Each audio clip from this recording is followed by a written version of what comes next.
In the US, we're seeing stocks and bonds getting a nice boost. Why is this happening? There's a big rumor going around that the Federal Reserve might be ready to cut interest rates soon. Investors are getting excited, thinking about maybe borrowing money might be a little cheaper if inflation keeps cooling down. It's got everyone talking, especially with the 10-year Treasury yield, the key indicator, taking a deep into its lowest in the last 2 weeks. Now, while the US is playing with interest rate, China is also going all in. They're going all in into tech. They're just pledging a mind-blowing $1.4 trillion to boost their tech industry. Now, think about this. This is not just an investment. It's China saying that they're ready to go all in AI, artificial intelligence, and they're ready to go all in semiconductors and even the 5G network. Now, if that doesn't grab your attention, I don't know what will literally grab your attention, because let's dig deep into what these moves means for everyone. Now, about the Federal Reserve, the rate cut and thinking about balancing everything in the U.S. The U.S. is trying to keep the economy from tipping into a recession, while also managing some big global challenges. But here is the catch for us in Nigeria and across Africa and in the global south. Now, if they cut the rate, it could have a ripple effect in our economy. A cheaper dollar might sound good for them, but it means a lot of emerging markets that depend on the stable US dollar. It's like a domino effect. When they sneeze, the entire world literally catches a cold. And back in China, this $1.4 trillion isn't just spending, it's a strategy. It's not just spending. China wants to get around with US trade restrictions and literally avoid relying on Western tech. Now, so they are building their own. And this could shift the entire supply chain and create both challenges and opportunities for tech companies around the world. Now, shifting gears a little bit to what is happening in the media, Paramount Global, the media giant, while they have been doing pretty well in the streaming world, their platforms like Paramount Plus and Pluto TV, they are facing some headwinds with their traditional TV and studio business. It's like they're caught between the old and the new, trying to keep up with the big players in the streaming sector, while also dealing with less ad revenue and fewer blockbuster films. What does all of this mean if you look at the bigger picture? Well, now this moves, whether it's the Federal Reserve trying to cut interest rate and China betting big on tech, or the media companies literally scrambling to stay relevant, it shows us one thing: resilience. It's literally key. The central banks, the tech innovators, and media giants alike, all of them trying to stay nimble, adapting to its fast-changing global economy. That's it on the global market. When we come back, we're going to be taking a look at the NGX market and see the top gainers, the top losers, and how the Nigerian equities market is literally doing, because it's Friday, and who knows, you just might be interested in taking some profit. This is Market Pulse. The NGX maintained a positive performance today. You can see me smiling. It's supported by improving investor sentiment following recent earnings report. Now, the all-share index recorded a daily increase of 0.3%. The bulls literally took over, reflecting renewed optimism amongst a couple of traders. Look at what we have on our screen. The all-share index, 97,236.19 points, and it tells us what is really happening. It's a far cry from the 100,000 point level that a lot of analysts have been predicting, but let's keep our fingers crossed to see what's going to be the outcome of the all-share index in the first quarter of 2025. If we have the Dangote refinery listing on the floor of the NGX, perhaps it moves the all-share index the point. Well, it's quite a positive day, 0.3%. 0.3% gains in the market. The bulls literally took over. Look at the market capitalization, 58.92 trillion. Top gainers for the day. You're seeing Aradel literally closing 458.3, 458 naira 30 kobo. It's quite an exciting day for Aradel. I'm sure a lot of the investors will literally be smiling, cause what a way to enter the weekend with this kind of profits, 10% gains in the market. They've been consistently amongst the top losers in the last 3 weeks since they listed on the floor of the NGX. But right now, we're seeing the narrative is changing. Corn oil also listing among the top 5 gainers, 9.94% gains in the market. Look at John Holt, 4 naira 81 kobo. That's some 9.82 gains. The bulls literally taking over. We can't find any, what is it called? Any banking stocks listed among the top 5 gainers. What's happening to the liquidity of the banks? This week is not, this day, today is not really quite an exciting day for a lot of the banks because none of them listed among, okay, we have FTN Cocoa, no, that's literally commodities. It's not the banking stock. Lasaco also among them. Let's take a look at the top 5 losers. What's happening? Who are the stocks on the bottom of the pyramid? Look at Maya, it's there, 9.9% decline in the market.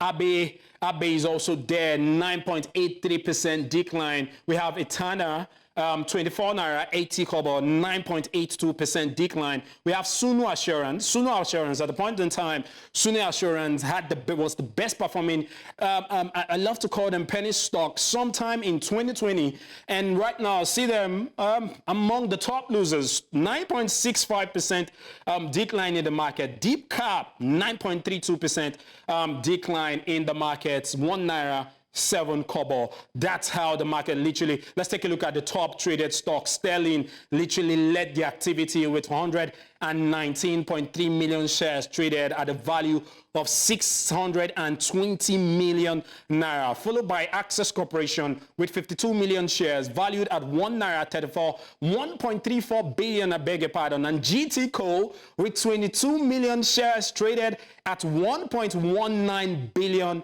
naira. Now, take a look at what is happening. Look at Sterling. We also have Access Corporation, Fidelity Bank, GT Co. We have 4 banking stocks among the top traded stocks.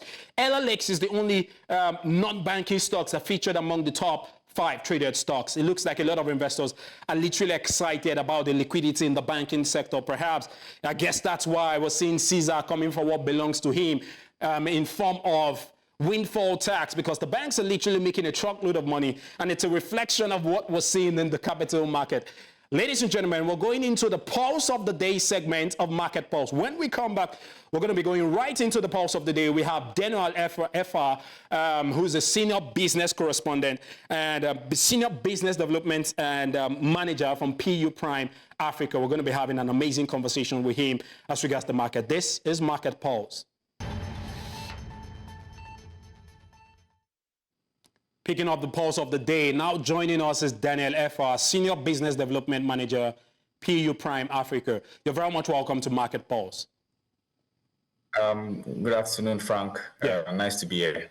All right, good afternoon. The benchmark yield on Nigerian Treasury, Nigerian government bonds rose to 19.47% in the secondary market. Now, trading activities reflect a lot of moderate shift and mild sell pressure. What are some of the drivers for recent activities tracking the yield curve and a couple of happenings around the market?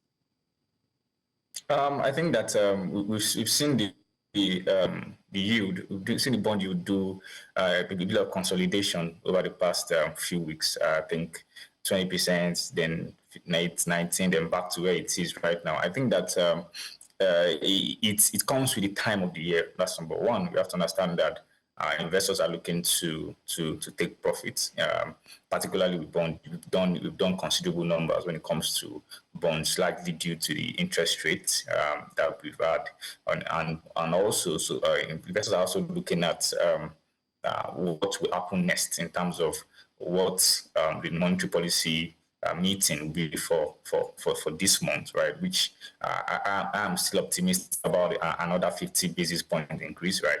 So those are the things that investors are looking at. Of course, we know that there may not be any major additional borrowings from government until the next year.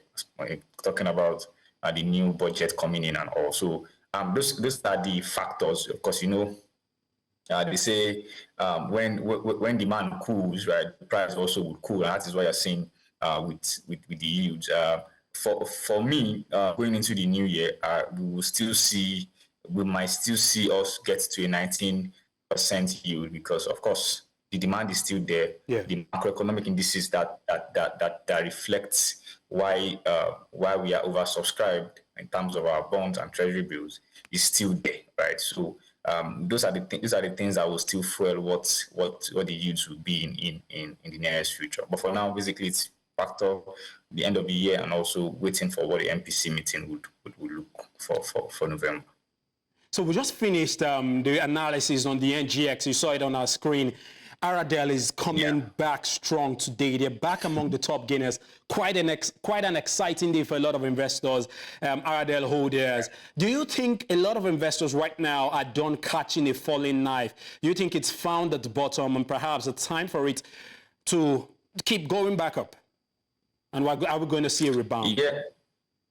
Yeah. So I think the last time the first time I talked about Aradel was when the stock was launched and we were having this consistent day, and I said that basically what eventually happened is that it's going to find its footing in terms of finding the ISD low and then going back. Whatever happened initially was just, as in terms of the first day getting to 800, was just excitement, right? A lot of demand and supply will definitely come to bear, and that is what has happened. And I think that we can now officially say that the lowest for the stock of Aradel stock is 400, right? It has consolidated as 400, and we can now begin to see some upward movement. So now you're going to see a lot of investors coming to start buying the stock, which might there's a potential 600 move in the nearest future, even before the year runs out. So that is what will eventually happen with Aradel, and of course to get to his entry point maybe into the new year. Are you sure? All indications, in terms of macroeconomy, in terms of the company itself, would eventually happen. Are you sure it's not a fake out? Because what we're seeing as the dust really settled. For now, 500 is already close and going. Look. Okay, so there is a potential fake out, right? If the fake out eventually still happens, it will still test the 400 naira per share zone and still bounce back, right? Because fundamentals are in favor of an upward move of the stock. Do you get? So no matter what happens, 400 is still the baseline, and the stock will still move. Okay, so we're tracking the oil prices slipping today, extending a sell-off triggered by the U.S. presidential election. Now, the oil and gas sector has benefited from high oil prices this year. What are your thoughts on how a Trump administration could potentially impact the sector that has gained impressive year-to-date, specifically on the NGX? In terms of the crude, basically, we at PU Prime, we've identified that I think crude has done a relatively has stayed in a range, whether it is crude, whether it's WTI, whether it's Brent, within the $85 per barrel and $70 per barrel range all through the year, right? A lot of excitement is happening around Trump becoming president, and I think that it's important that we know that it is not going to be all that rosy, right? When Donald Trump coming in with all the extreme policies, are going to go back to fossil fuel and all.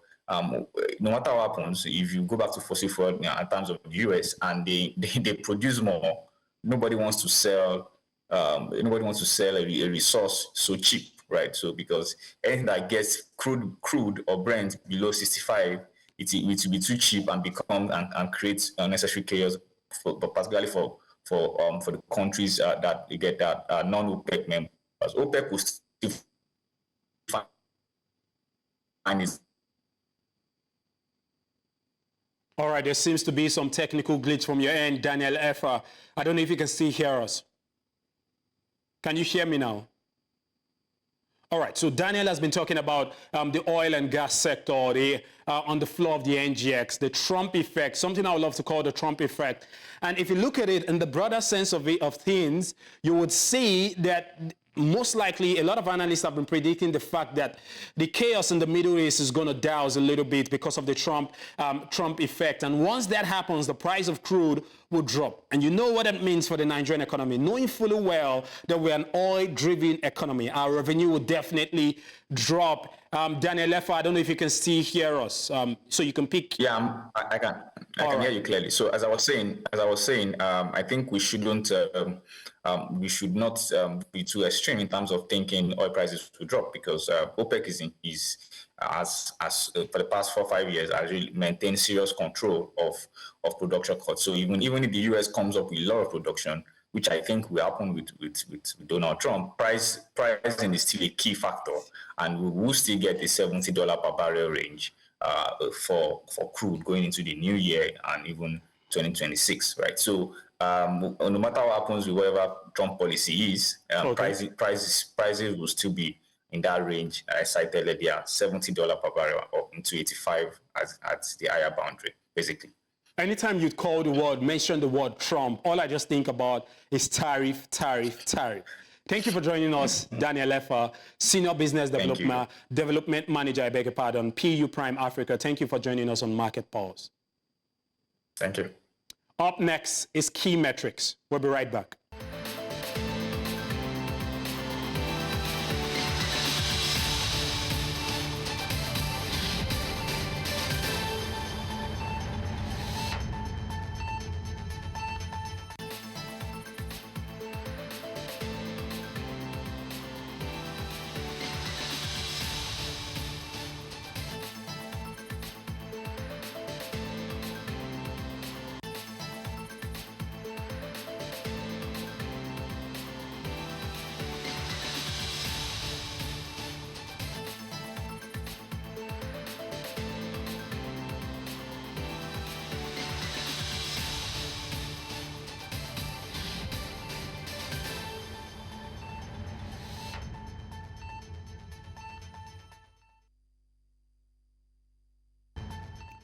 Today, we're diving into Nigeria's latest economic milestone, a current account surplus of $5.14 billion. Now, this is a major development with significant implications for Nigeria's forex stability and overall economic resilience. Now, the numbers, let's take a look at a few of the numbers. In Q2 of 2024, we saw that Nigeria recorded $5.14 billion current account surplus, a sharp turnaround compared to deficit in previous quarters. Now, this marks one of the largest surpluses in recent years, reflecting improved trade balances and remittance inflows. Now, so what are the key drivers? What really fueled this surplus? Number one is the oil exports. Nigeria's crude oil exports surged, driven by increased production and stable global oil prices. Number two is the non-oil exports. Our agri commodities and processed goods, they also contributed to the trade balance. Number three is the remittances. A rise in remittance inflows from the Nigerians in diaspora significantly boosted the current account surplus. The number four on our list is reduced imports. Declining imports of luxury goods and a couple of tariffs and refined petroleum products also played a major role in stabilizing the balance. What are the implications for forex stability? Now, this surplus is good news for Nigeria's forex exchange reserve, providing a buffer against external shocks. It also strengthens the naira by increasing dollar availability in the market. Investors are taking note. As stable forex conditions foster confidence in the Nigerian economy, we're seeing a lot of sectorial impact. The oil and gas also remained really pivotal, but the diversification into non-oil exports signals a lot of growth. The agricultural sectors were as well, and the manufacturing sector. Look at what happened with the services and increasing, all of this increased Nigeria's current account stability. $5.14 billion. That's the surplus we had as regards current account. Amazing, amazing numbers, if you ask me. We have a long way to go as regards stabilizing our foreign exchange market. I just checked the time now. We have no time on our side, ladies and gentlemen. This is where we draw the curtains to the end of Market Pulse. Stay with us every weekdays, 4 p.m. to 4:30 p.m., where we take a glossary view as to what is happening across all markets. My name is Frank Fagball. I'll leave you with the Global Market Index.